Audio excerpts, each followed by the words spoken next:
మీ తాకట్టు బంగారం కష్టాలకి good bye చెప్పండి. వెంటనే ఎన్ గోల్డ్ కి కాల్ చేయండి.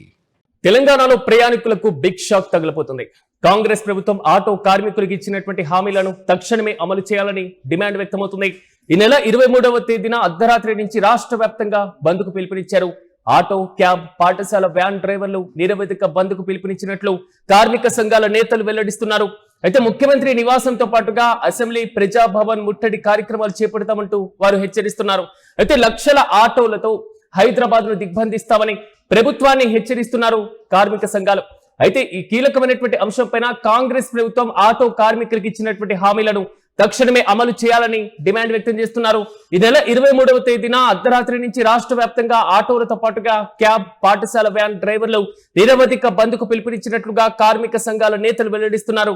రాష్ట్రంలో ఆటో, యాప్, అదేవిధంగా ఆధారితమైనటువంటి సంఘాలు ఏదైతే ఉన్నాయో ఐకాసా ఆధ్వర్యంలో హైదరాబాద్ లోని బాగ్ లింగంపల్లిలో సుందరయ్య కళా నిలయంలో జరిగిన ఆటో, క్యాబ్, వ్యాన్ డ్రైవర్ల సమావేశంలో ఈ కీలక నిర్ణయం తీసుకున్నారు. అయితే ప్రభుత్వం ఇచ్చినటువంటి హామీలు వెంటనే నెరవేర్చాలని, 12,000 రూపాయల ఆర్థిక సహాయానికి సంబంధించినటువంటి అంశం సహా గతంలో ప్రభుత్వం ఇచ్చినటువంటి హామీలన్నీ కూడా నెరవేర్చాలని, తీవ్రంగా నష్టపోతున్నామంటూ కూడా ఆవేదన వ్యక్తం చేస్తున్నారు.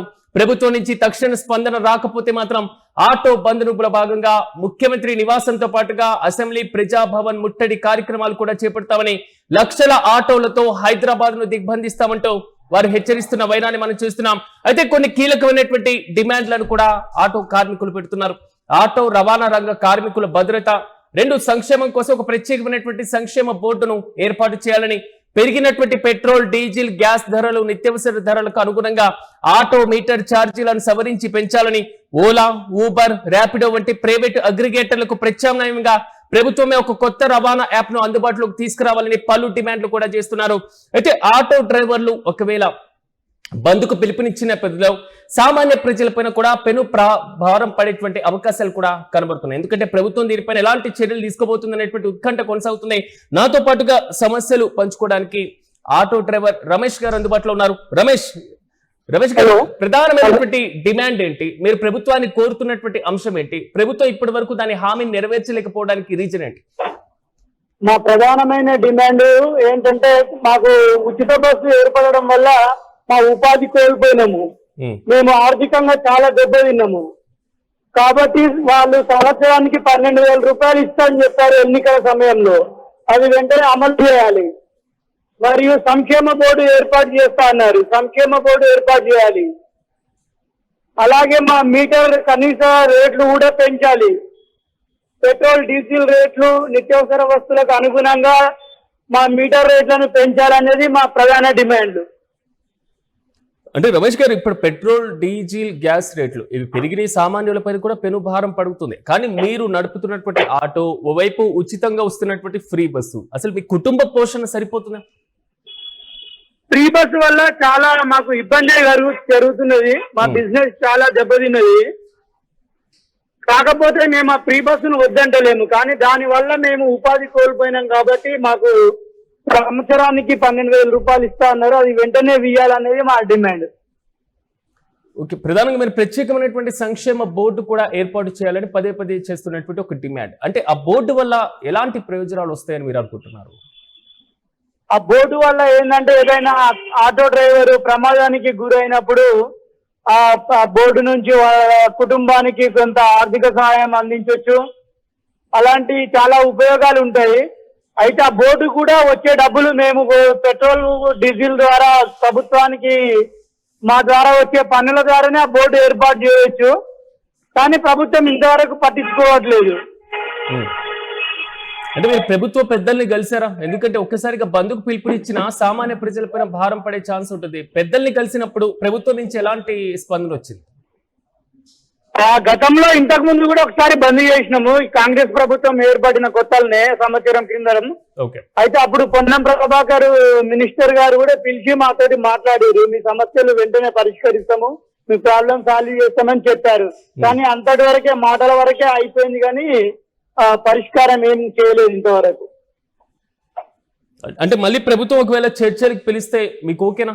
మీరు దాంట్లో చర్చలు పార్టిసిపేట్ చేసేటువంటి అవకాశం కనబడుతుందా? మరి అది చెప్పలేము. ఇక ఒకవేళ చర్చలకు పిలిస్తే మేము చర్చలకు పిలిచి మా సమస్యలు పరిష్కారం చేస్తా అంటే మేము బంద్ విరమించుకుంటాము. లేదంటే మేము భారీ ఎత్తున బంద్ చేస్తాము, మొత్తం తెలంగాణ రాష్ట్రాన్ని స్తంభింపజేస్తాము.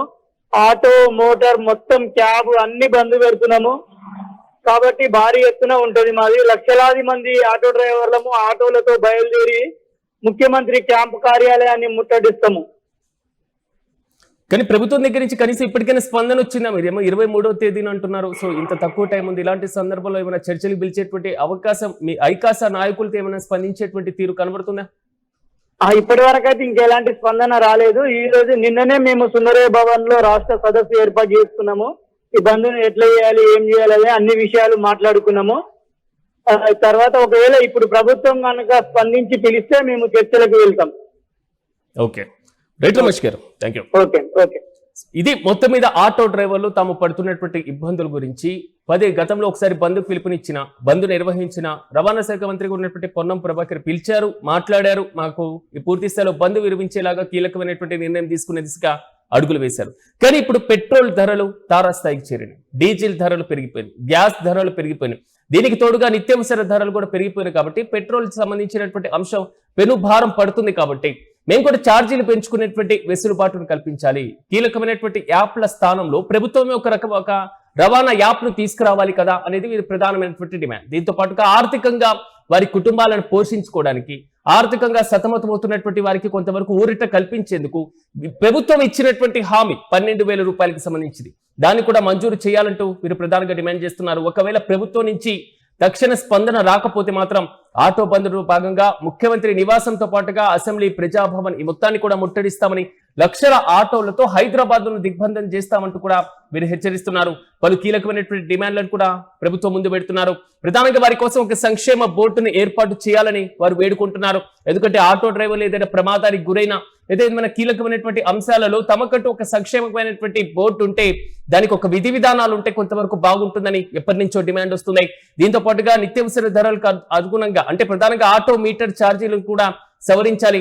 ఓలా, అదేవిధంగా ఊబర్, ర్యాపిడో ఇలాంటి ప్రైవేట్ అగ్రిగేటర్లు ఏదైతే ఉన్నాయో వీటి వల్ల ఆటో డ్రైవర్లు తీవ్రంగా నష్టపోతున్నారు. రెండో ప్రధానమైనటువంటి అంశం, మహిళలకు ఉచిత బస్సు ఇస్తూ ఆటోలపైన పెను భారం పడుతున్నా వారు చెప్తున్నటువంటి కామెంట్. ఇప్పటి రమేష్ కూడా అదే కామెంట్ చెప్పడం జరిగింది. మహిళలకి ఉచిత బస్సును మేము స్వాగతిస్తున్నాం, వారికి ఉచిత బస్సును కల్పించాల్సిందే, దానికి మేము ఓకే చెప్తున్నాం. కానీ మాకు కూడా ఆర్థికంగా కొంతవరకు ప్రభుత్వం భరోసా కల్పిస్తే, ఇచ్చినటువంటి హామీ నెరవేరిస్తే మాకు కూడా కొంతవరకు కీలకంగా బాగుంటుంది అనేటువంటి ఆలోచన వారి దగ్గర నుంచి వస్తుంది. చూడాలి, ఆటో డ్రైవర్ల బంద్కు పిలుపునిచ్చిన నేపథ్యంలో, హైదరాబాద్ ను దిగ్బంధం చేస్తామని హెచ్చరిస్తున్న నేపథ్యంలో ప్రభుత్వంలో ఇప్పటికైనా స్పందన రాబోతుందా? వారితో చర్చలు పిలిచేటువంటి అవకాశాలు కనబడుతున్నాయా? ఈసారి చర్చల్లో అయినా ఖచ్చితంగా సత్ఫలితాలు ఇవ్వబోతున్నాయా అనేటువంటి ఉత్కంఠ అయితే కొనసాగుతున్నాయి.